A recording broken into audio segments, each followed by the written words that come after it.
Welcome to our webinar, How to Increase Your Online Sales When You're Not Amazon. I'm Caitlin Lewis, Digital Strategist with Cox Next. We're an omni-channel digital agency who's extremely passionate about our clients' success. With the explosive growth of e-commerce in 2020, we'll take you through some important steps on how you can compete with the big brands like Amazon, solutions and tactics to implement right now, and how to maximize your overall budget and increase your return on ad spend. As we walk through the material, feel free to type in your questions and make sure to stay all the way through to the end. We'll answer all of your questions about e-commerce and talk about how we can get started today.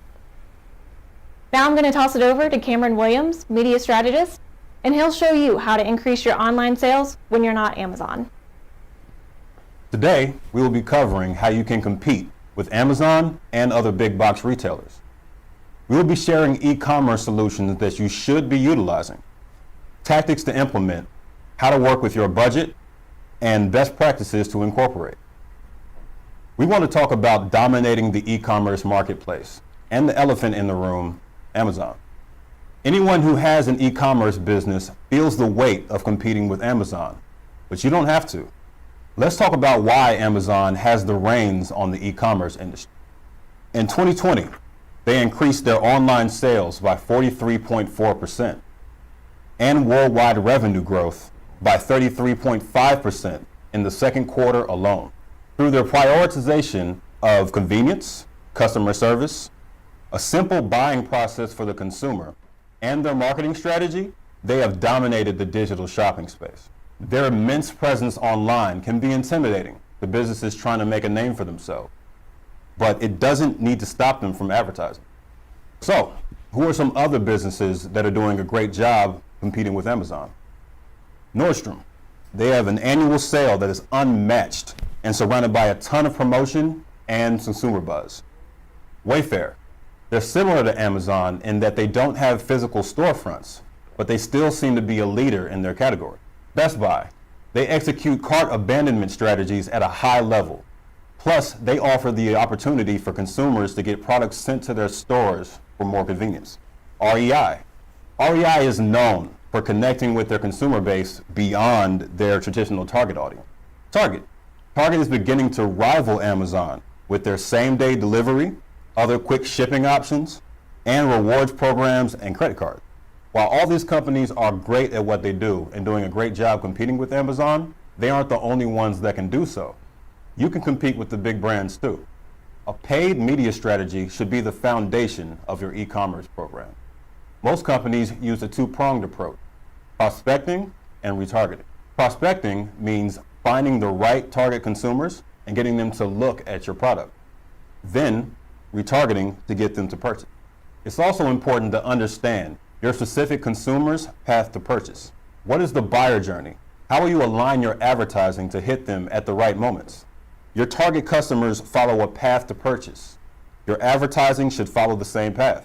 This example shows a standard marketing funnel and how you can align paid advertising against it. The orange segment, the awareness phase. We would use targeting programmatic display to attract the right customers to your site. The dark blue or consideration phase is a great place to show pictures of your product. And social media shopping or Facebook carousel ads are a great way for customers to decide this or that. The light blue is the decision phase. Bottom of the funnel, where you want to have a paid search campaign running with shopping ads, and of course, you will want to retarget specific ads up and down the funnel to increase results. In order to break through the noise with your brand, you have to implement certain tactics. Videos in all different forms help catch the attention of your target consumer in a medium that appeals to emotions and their needs. Emails allow you to directly touch base with your consumers in their inbox, whether it's when they subscribe, fill out a form, or complete a purchase. Capturing their emails helps you reach them whenever you need to. Complementary product suggestion. This tactic helps you increase sales by presenting your customer with similar products based on what they're viewing on your website or what's in their cart. Now that you know about e-commerce solutions and tactics to implement, you need to know when and how often to implement. When you have an online store, you should have a consistent online presence across many platforms in order to remain top of mind and in front of prospective customers. In addition to promotions based on your business cycle, it is incredibly important to never stop your digital presence. Lastly, you should always run ads for your seasonal promotions. The creative should be different, but still in line with your cohesive branding. Some notable seasonal promotions are Labor Day, Black Friday, and Cyber Week. Now, the question of when. Begin promoting at least 2 weeks before a promotion begins. Start with your email subscribers.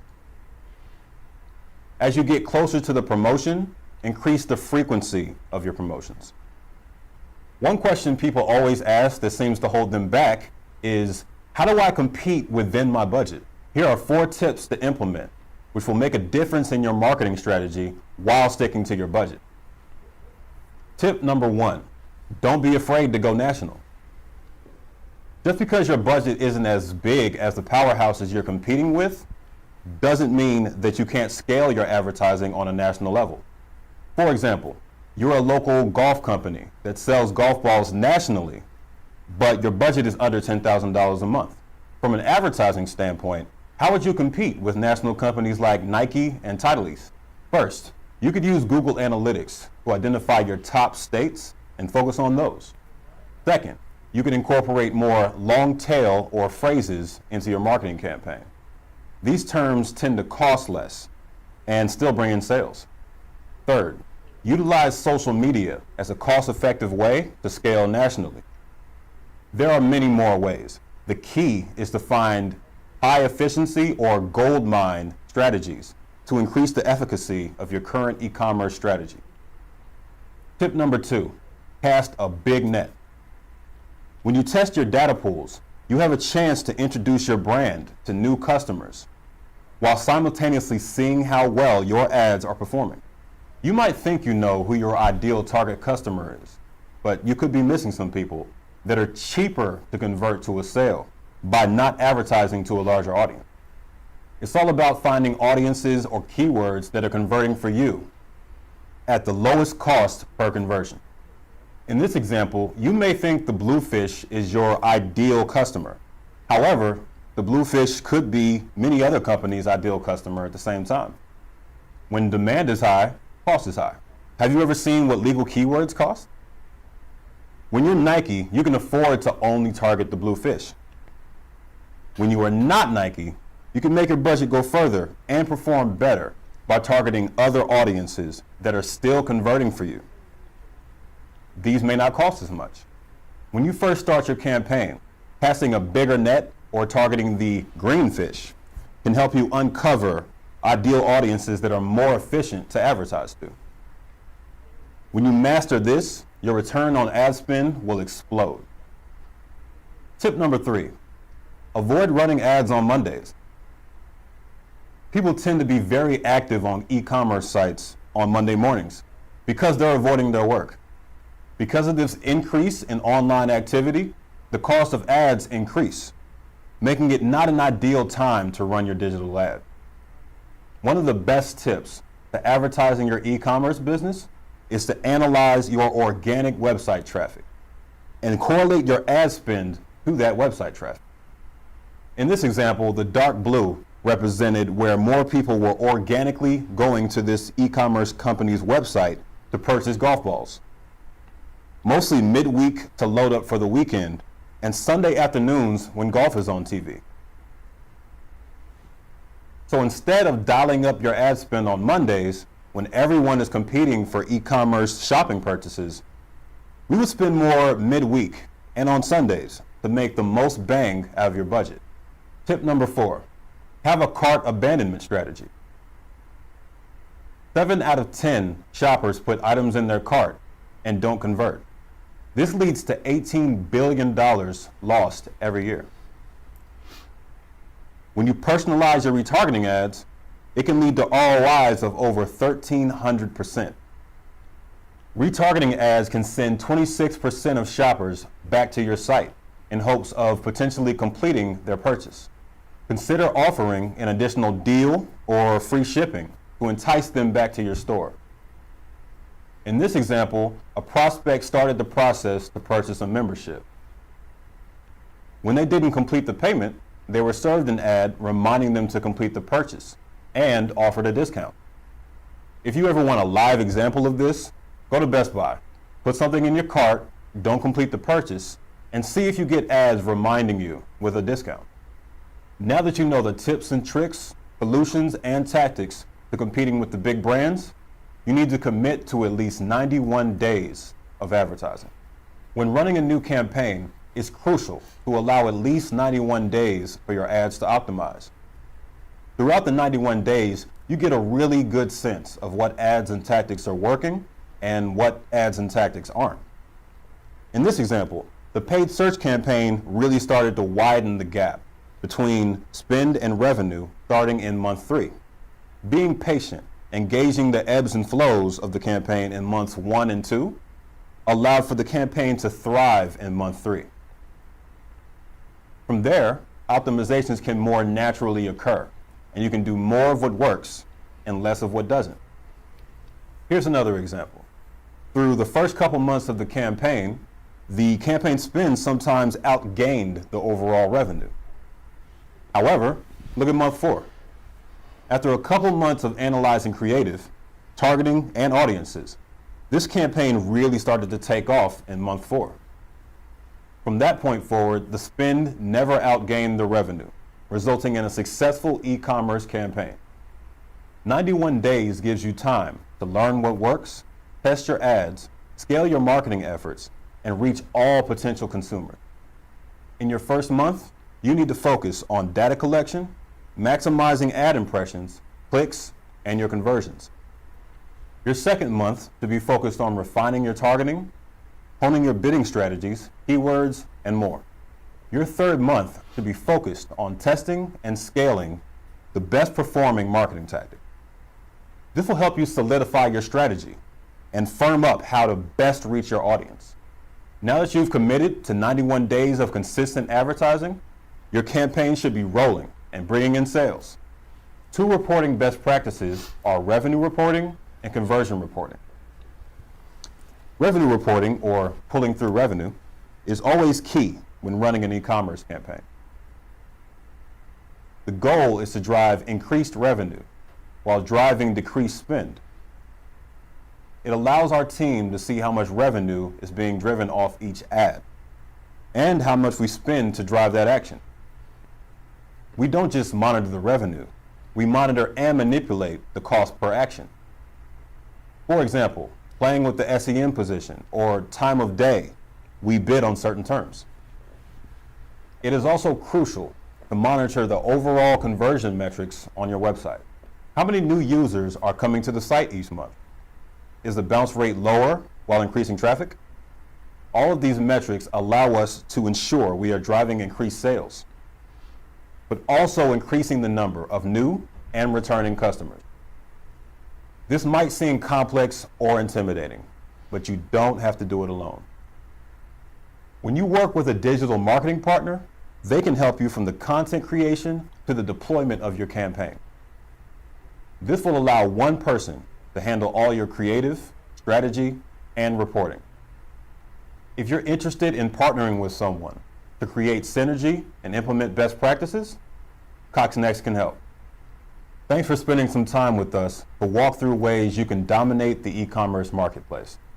Next up, Q&A with our panel of CoxNext experts.